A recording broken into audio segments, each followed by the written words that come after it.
রাত তখন প্রায় 11:15। অফিস থেকে ফিরে কলকাতা শহরের একটা ছোট্ট ফ্ল্যাটে একা বসে আছে এক তরুণী, নাম অস্মিতা। চারিদিকে নিস্তব্ধতা, শুধু বাইরে দূরে কোথাও গাড়ির হর্ন আর রাতের পোকাদের ক্ষীণ গুঞ্জন।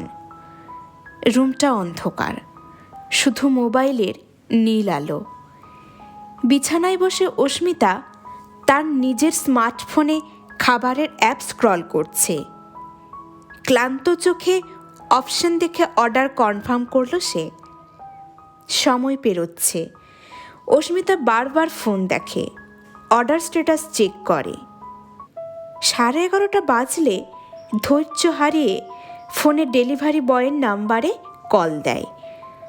অস্মিতা চেঁচিয়ে বলে, 30 মিনিট হয়ে গেল, আর কখন আসবে তুমি? ডেলিভারি বয় বলে, আজ রাস্তায় IPL-এর খেলার জন্য খুব জ্যাম, তাড়াতাড়ি চালিয়ে পৌঁছাতে চেষ্টা করছি ম্যাডাম। আরও 5 মিনিট পেরোতেই অস্মিতা বারবার ফোন করে, কিন্তু কেউ আর তার ফোন ওঠায় না। অবশেষে রাত 12টায় কলিং বেল বাজে। অস্মিতা দৌড়ে যায় দরজা খুলতে। দেখে দরজার ওপাশে এক ডেলিভারি বয়, লাল ইউনিফর্ম, মাথায় সাদা হেলমেট। ঘামে ভিজে তার চেহারায় ভয়ানক ক্লান্তি। সে কোনো কথা বলে না। ক্ষুব্ধ হয়ে অস্মিতা খাবারের পার্সেলটা টেনে নেয়, বলে, এইটা আসার সময় হলো? আমি তো ঘন্টাখানিক ধরে অপেক্ষা করছি।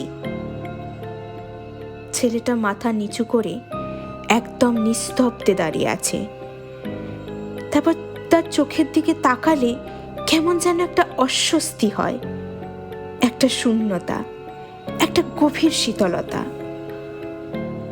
অস্মিতা ডেলিভারির টাকাটা হাতে গুঁজে দিয়ে ঘুরে যাবার সময় হঠাৎ লক্ষ্য করে সে এখনো অদ্ভুতভাবে দাঁড়িয়ে আছে। অস্মিতা বলে, কি হলো, যাচ্ছ না কেন? ছেলেটা ধীরে ধীরে তাকায়, মুখে হালকা কিন্তু কৃত্রিম একটি হাসি। চোখ দুটো থেকে যেন আলো ঠিকরে পড়ছে। অস্মিতা বলে, ডেলিভারির টাকাটা তো দিলাম, আবার কি চাই? সে মুখ খুলে বলে, তোমার জীবন। অস্মিতা থমকে যায়।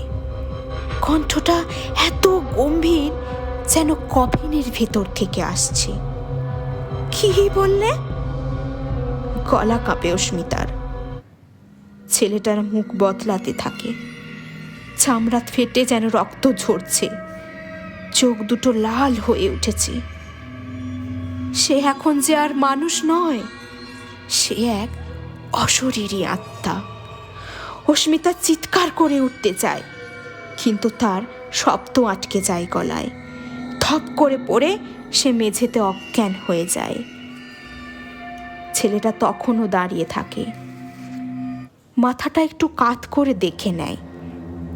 তারপর সে বলে, এটাই শেষ ডেলিভারি। তারপর ধোঁয়ার মতো মিলিয়ে যায়। পরদিন সকালে সূর্যের আলো জানালা দিয়ে ঢুকছে। অস্মিতা ধীরে ধীরে জেগে ওঠে। মাথায় তার প্রচণ্ড ব্যথা। দরজার কাছে রাখা খবরের কাগজটাকে টেনে নেয়। বাম দিকের হেডলাইন, বাইক দুর্ঘটনায় ডেলিভারি বয়ের মৃত্যু। গতকাল রাত 11:20-তে খাবারের পার্সেল পিক আপ করে বাইকে ডেলিভারি দিতে যাচ্ছিল এক ডেলিভারি বয়। রাস্তায় জোরে চালাতে চালাতে একটি গাড়ি পাশ থেকে এসে তাকে ধাক্কা মারে। বেশি স্পিডে বাইক চালানোর সময় মতো বাইকের ব্রেক কন্ট্রোল করতে পারেনি সে। রাস্তার ওপরে পড়ে রক্তাক্ত হয়ে মারা যায়। তখন রাত ঠিক 12টা। তার ফোন চেক করে অনেকগুলো ইনকামিং কল পাওয়া যায়, যেগুলো সে আর ধরতে পারেনি। অস্মিতা ভাবল, রাত 12টা? ঠিক সেই সময় তো সে দরজায় এসেছিল, তাই না?